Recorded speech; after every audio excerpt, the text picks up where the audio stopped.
Welcome to Beyond the Title, a podcast where we interview college deans from the University of Cincinnati. My name is Hayden, and my co-host is the interim provost of UC, Dr. John Weiner. Hey. Our topics range from deans when they were college students to why they decided to become deans and much more. Today's guest is Haider Hamoudi, Dean of the College of Law. Welcome, Dean Hamoudi. Thank you, Hayden. Real pleasure to be here. There are 4 rounds of questions, with the first rapid-fire warm-up round. Are you ready? I'm ready. Quick fire, coffee or tea? Coffee. Morning or night? Morning. Cats or dogs? Neither really. Cats I'll go with. All right. So, how do you like to wind down after a busy day? I wind down after a busy day. I like to go home. I'm fortunate in being able to, because I live in Madeira, it's about a 15-minute drive, which is almost perfect in terms of being able to just relax, listen to a podcast, usually something about health or running. I'm a big runner. And then when I get home, I immediately start preparing dinner. I'm usually responsible for making dinner at the house. I don't usually finish before I have to make sure that my son's done his homework or my daughter has done her homework. But if I can at least start with chopping some onions and garlic and doing something like that, it helps me wind down. I think cooking is relaxing as well. Yeah, it really is. Yeah. I've started cooking recently, and I have to give myself a little bit once I get home before I start cooking, but I actually find the chopping process fairly therapeutic after a stressful day. I'm like, getting all the anger out on these vegetables. I agree with that, yeah. What's your favorite spot on campus? Favorite spot on campus? You know, it's ironic. I really like this 86 Cafe. My daughter has ballet every day, every Saturday morning. She does the CCN ballet. So I drop her off. I go up to the coffee shop. I can catch up on some emails. You know, no one's going to harass me or anything. I'm dressed a little casually, and I sit sort of right on the window.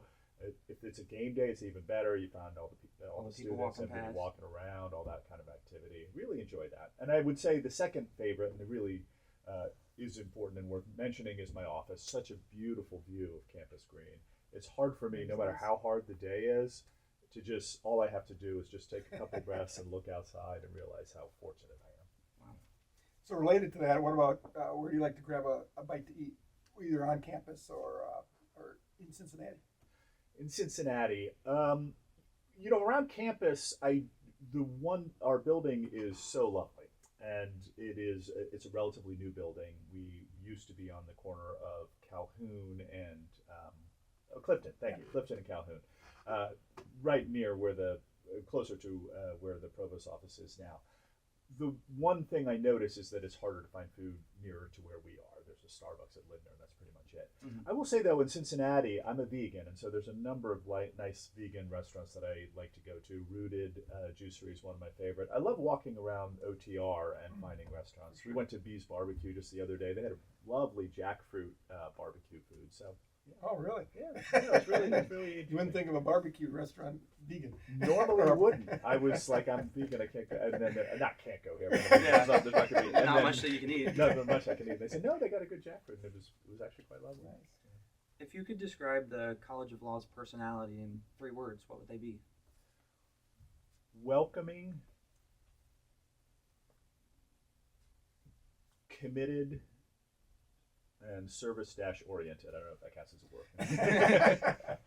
Nice. Very cool.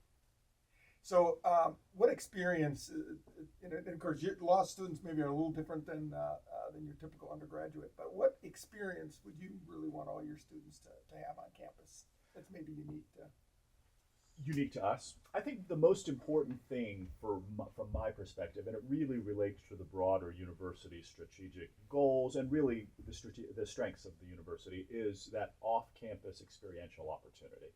It obviously has to integrate and marry well with the doctrinal, and we talk a lot about integrated education so that students have this opportunity to really blend both doctrinal and experiential opportunities. What really makes that important, however, is making sure that we have sufficient numbers of off-site opportunities that are available for our students. And in Cincinnati, and as the University of Cincinnati, we have such an advantage. We're not only in a big city, obviously there are a lot of law schools are not, but a decent number are. What really makes us special is we are the law school for the city of Cincinnati. So sure, there are other law schools nearby, but we're really the one that's identified. And so the number of alums, the number of law firms who really try to build relationships, GE Aerospace, Procter and Gamble, corporations as well, gives us this really rich opportunity to have these kinds of off-site opportunities, which I'm really excited about. Yeah, great. Very cool. Why did you want to serve as dean for the College of Law? It's interesting. I began on the academic track, and I started, the typical fellowship and then assistant professor, associate professor, and I was happy doing my research and teaching my classes, and I found both very rewarding. One thing I noticed was that the kind of difference that I could make in service was just so much greater. It's nice to be able to write law review articles on areas that you're interested in. What you find is that more and more specialized you get, the fewer and fewer people who read them. And so at some point you feel like you're writing to 14 people. Right? And so teaching, yeah, of course it has an impact. I don't mean to downgrade that. That was really valuable. But the ability to create these kinds of off-site opportunities that we were just talking about, the ability to create a culture of welcoming and belonging. How do we be both rigorous and nurturing? All of those kinds of things that help drive an institution and ultimately lead to its success can be done through leadership. Obviously, it has to be done in coordination with faculty who do the teaching and the service. I just felt like I could make the greatest difference in that kind of leadership role, which is why I decided to embark on that journey. Nice. So now you turn the clock back a little bit. What were you like as a student? And did you ever imagine yourself being in this role? As a law student? Yeah. I don't think I imagined myself in this role. No. It's funny when students ask me or they start to panic about whether or not this, they're not sure what kind of law they like and should they try to specialize in this and that. I try to tell them all the twists and turns. I think when I first started in law school, I was probably quite similar to many. I wanted to be a litigator, probably a constitutional litigator, arguing about some ACLU rights or something before the Supreme Court. If you had asked me my ultimate ambition, what I found very quickly was that litigation really wasn't for me. That it is adversarial, competitive in that way. And while I enjoyed competition in the context of sports in high school and college, I didn't really enjoy it at that kind of level. And so corporate law and negotiating and things where you advocate for your side pretty fiercely, well, maybe fiercely is the wrong word, strongly, that's your job, is to advocate for your group, for your client. At the same time, ultimately you have to reach a deal. So what it means is that your side and their side are working together. It's a win-win. Yeah. It's a win-win. Yeah. If you end up antagonizing the other side, then it's a lose-lose. And so the goal is to create a win. So if you can go a little bit farther back when you were an undergraduate, which was not your typical law school path. That's right. What was that like? And maybe were you looking at law from the get-go? Even there, I wasn't looking at it. It's funny. I always tell people, when I was 19, I was an engineer, and I figured I was going to go. Well, I was really a physicist. I did physics was my undergrad, and I was imagining that I would ultimately do experimental physics, and then get a tenured position, win the Nobel Prize, something like that. I think I was probably at college for about a year before I thought that science and engineering wasn't for me. And honestly, I may have been able to think that earlier. I grew up in an immigrant community as an Arab and a Muslim community. And within the context of our community, when you did well in school, you went to medicine or engineering. That's what smart people did. There were no other real career options. And so I would say that the imaginary wasn't really opened up for me until I had the opportunity to leave home, which was Columbus, go to college. I was on my own, and sort of opportunities open up, and you could look around and go, oh, so that's what real engineers are like. That's not me. And then I moved to law. Yeah. What's a common misconception that you think students have about deans? Common misconception about deans. I think that a lot of times the humanity, and I think of this whenever I think of civil discourse generally, thinking across boundaries can sometimes be a challenge, I think, and not just for this generation's students, but it is, I think, in particular more exacerbated these days with social media and the like. So the fact that you're speaking to a human being. I remember once someone wrote me an email about something that they were distressed about, a student, in the context of the school that was extraordinarily aggressive and, in my view, rude. So I asked the student to come meet with me, and I used the phrase, "you hurt my feelings," and he was shocked that like You I had had feelings. feelings. That you had- Exactly. I mean, it was like that, or that he could hurt them, right? I Yeah. mean, this idea of us being human beings as well, and really everyone's trying to do the best that they can, and I think that sometimes we're viewed as being up on this pedestal that makes it a little hard. So as educators, both of us have been in front of a classroom. The impact we have on students is can be profound. It's Absolutely. it's a great profession. But we also learn from our students. What have you learned in particular from your students, thinking back? Over the years, I think one thing that I've learned from my students is the value of really being patient. I think one of the things that happens is, especially when you teach the same subject over and over again, there's some core conceptions with respect to contracts, the doctrine of consideration. And once you've figured it out, as with, actually it's not very different from engineering or any sort of scientific concept, it seems impossible until you figure out. And then once you figured it out, it seems pretty easy. And you can't understand why anybody else doesn't get it. And I think the value of just being patient, I think, is something that I've learned. The other thing that I think is really important is resilience. What I've found is, and you can see it, you can hear it from other people, but when you can see it in your own students, it really nails the point home. Ultimately, the most successful students are not the ones who never get, knocked on their butt, because that doesn't happen to any, I mean, nobody sort of sails through life. Mm-hmm. It's the ones who are able to get back up, and when you can see it, they look, they see the grade they didn't get, and rather than sort of hide in a corner, they come see you. What did I do? How can I do better? How can I fix it? And after a few years of teaching, that student's going to be successful. And I think knowing that, you can take that lesson and then apply it yourself when you have it. Excellent. Speaking of students, what advice would you have for UC students like myself or those at the College of Law? I really, resilience and grit to me is something that I always try to emphasize.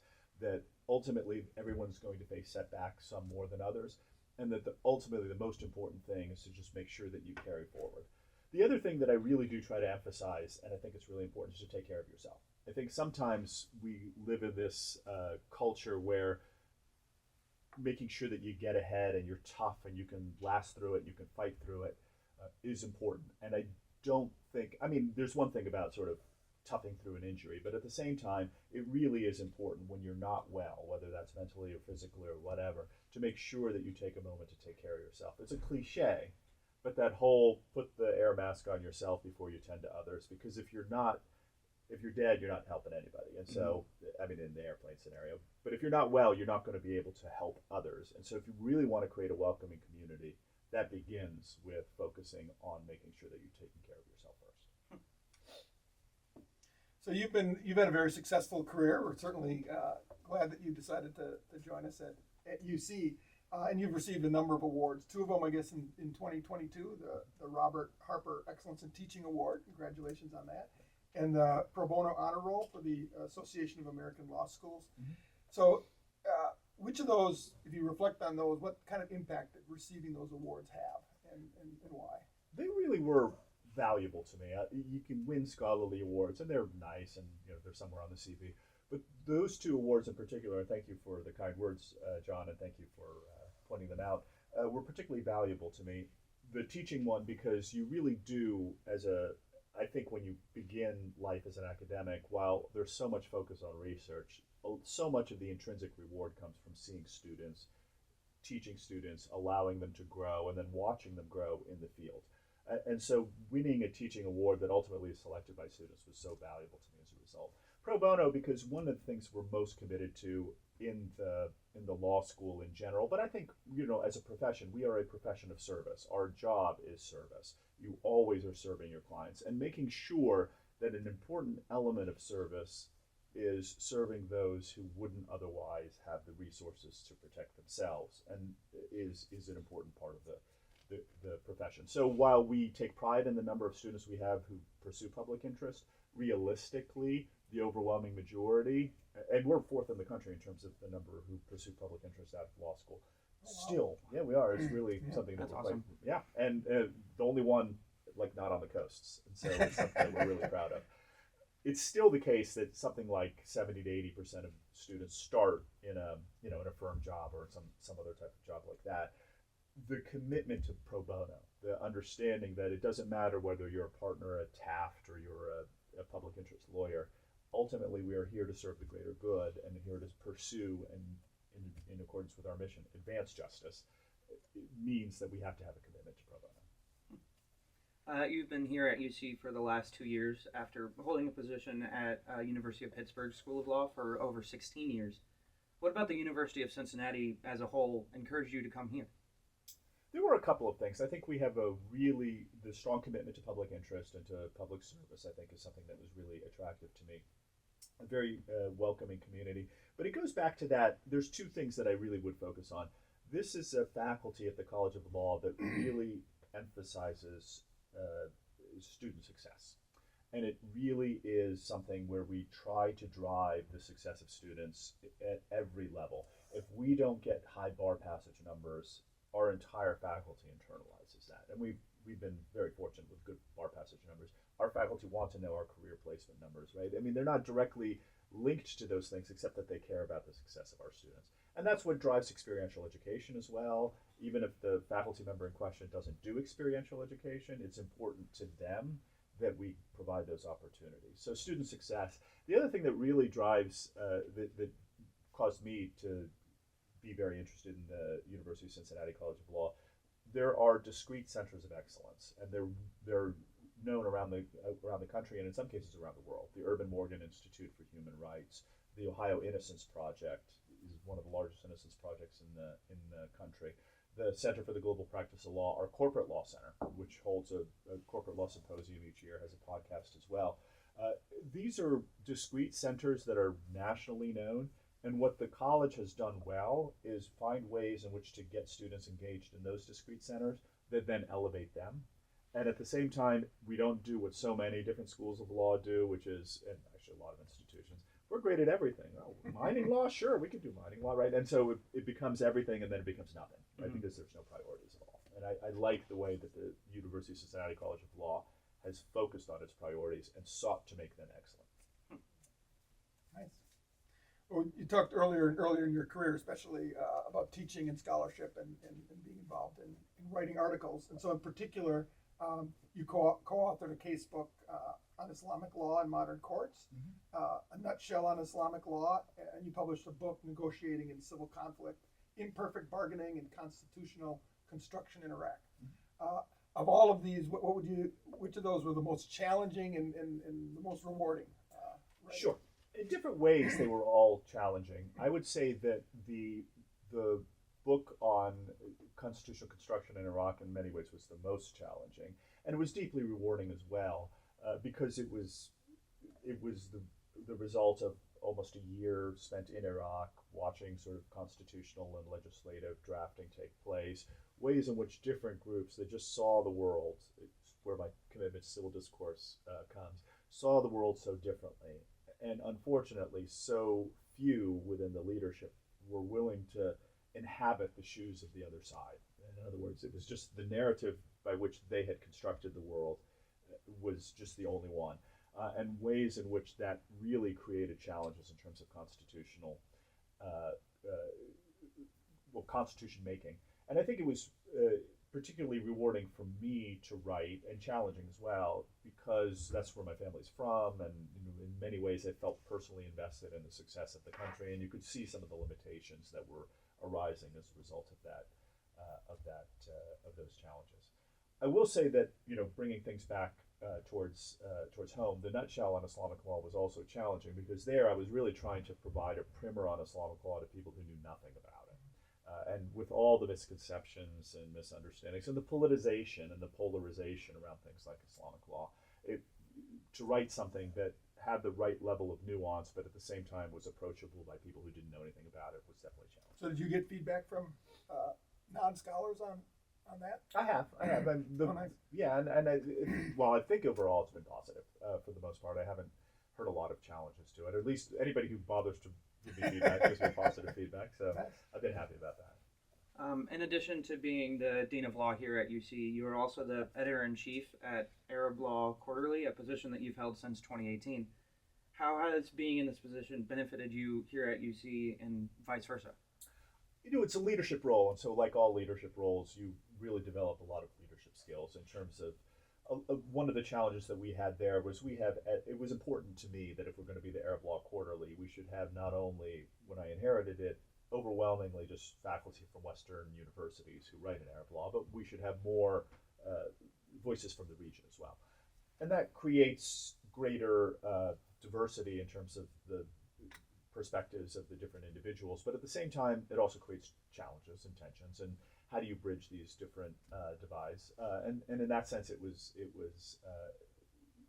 lessons that I take pretty much every day. I will say it's also rewarding for reasons that it is separate from what I do every day.